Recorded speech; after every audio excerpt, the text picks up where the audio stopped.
వ్యవస్థని సర్వనాశనం చేసేసుకున్నాం. కుటుంబ వ్యవస్థ కొలాప్స్ అయిపోయింది. చివరికి సింగిల్గా బ్రతకడం, పెళ్ళిళ్ళు వద్దనుకోవడం, పిల్లలు వద్దనుకోవడం, ఇలాంటి బ్రతుకులతో సాగిపోయాం. గత 20-30 ఏళ్లలో వ్యవస్థ చిన్నాభిన్నం అయిపోయింది. బ్రతుకుతున్నాం, చాలా ఆనందంగా బ్రతుకుతున్నాం. టీవీలు చూస్తాం, మందు కొడతా, లేకపోతే కనుక ఎంజాయ్ చేస్తున్నాం. ఇది సాగిపోతుంది. కానీ వయసు అయిపోతుంది. 50ల దగ్గరకు వచ్చేటప్పటికి భయం పుడుతుంది.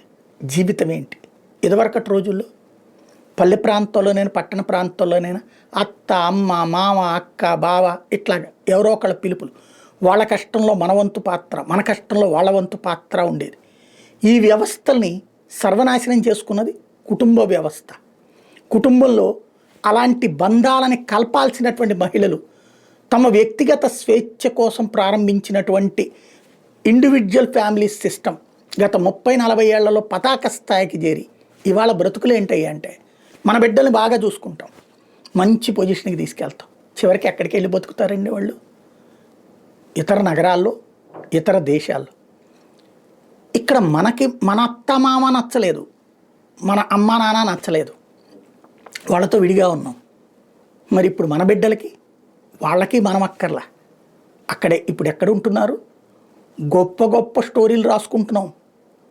దిగజారిపోయినటువంటి రోజులలో గొప్ప స్టోరీ ఏంటంటే చక్కటి వృద్ధాశ్రమాలు కడుతున్నారట, అద్భుతమైన వృద్ధాశ్రమాలు ఉంటున్నాయట, సరదాగా ఆస్వాదిస్తూ ఉండేటటువంటి వృద్ధాశ్రమాలు ఉంటున్నాయంట, ఎంగేజ్ చేస్తున్నారట. కాకపోతే డబ్బులు ఉండాలంట. అంటే డబ్బు లేకపోతే వృద్ధులకి బ్రతుకు లేదు, డబ్బు లేకపోతే పిల్లలకి చదువు లేదు, డబ్బు లేకపోతే పిల్లల ఎదుగుదల లేదు. డబ్బు డబ్బు డబ్బు డబ్బు లేకపోతే మనిషికి బ్రతుకే లేని స్థితి తీసుకొచ్చాం. ఇంతటి దారుణమైన పరిస్థితి ఒకప్పుడుందా? ప్రభుత్వ పాఠశాలలు, ప్రభుత్వ ఆసుపత్రులు, అట్లాగే ఇంటి దగ్గర చేసే చిట్కా వైద్యాలతో బ్రతికేసిన రోజుల నుండి అదంతా తప్పు తప్పు తప్పు అంటూ మన మీదన మోసినటువంటి మీడియా, కార్పొరేట్ శక్తులకి అమ్ముడుపోయినటువంటి మీడియా, చివరికి ఇండివిజువల్ ఫ్యామిలీ కల్చర్ని పెంచి పోషించిన మీడియా, సినిమాలు కలిసి పతాక స్థాయికి తీసుకెళ్తే, ఎందుకంటే మన మెదళ్ళ మీద ప్రభావం చూపెట్టేది ఇవే. వాటి ఇంపాక్ట్ మనం ఎంత ఇండివిజువల్గా బ్రతికితే అంత బెటర్ అనుకున్నాం. చివరికి ఇప్పుడు బంధుత్వాలు దూరమైన, బంధాలు దూరమైన, పెళ్ళికి పిలిస్తే భోజనం టైంకి మాత్రం వచ్చే పరిస్థితి. ఇదివరకు పెళ్ళికి ఊరేగింపుకి ఎంతమంది ఉండాలి, ఎవరెవరు ఉండాలా, లేకపోతే తీసుకొచ్చేటప్పుడు సారి తీసుకొచ్చేటప్పుడు ఎవరెవరు ఉండాలా, తాంబూలాలకు ఎవరెవరు ఉండాలా, అక్కడెవరు ఉండాలా, స్టేజీ కింద ఎవరు ఉండాలి అని మాట్లాడుకున్న కుటుంబ వ్యవస్థ కాస్త ఇప్పుడు పెళ్ళికి బిగిన్ అయిన తర్వాత తాళి కట్టే టైంకి వెళ్ళి ఓ షేక్ హ్యాండ్ ఇచ్చేసి దిగిపోయేటటువంటి పరిస్థితి బంధుత్వాలలోనే అయిపోయింది. భోజనాల టైంకి వెళ్తే సరిపోతుంది అనుకునేటటువంటి పరిస్థితి అయిపోయింది.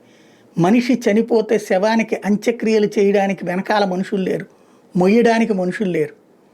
కానీ ఇంకా గొప్ప విశేషం, చక్కటి వృద్ధాశ్రమాలు వచ్చినాయి, చక్కటి డే కేర్ సెంటర్లు వచ్చినాయని గొప్పగా చెప్పుకుంటున్నటువంటిది. ఇందులో విచిత్రం ఏంటో తెలుసా? వృద్ధాశ్రమంలో తల్లిదండ్రులు పెడతారు, కానీ ఎవరో ఒక మనిషిని తెచ్చి ఇంట్లో పనికి పెట్టుకుంటారు, ఇంట్లో పిల్లల్ని చూసుకోవడానికి. ఏమిటి వ్యవస్థ? ఎక్కడికి పోతున్నాం మనం? మనసుతో ఆలోచించలేకపోతున్నాం, మానవత్వంతో ఆలోచించలేకపోతున్నాం.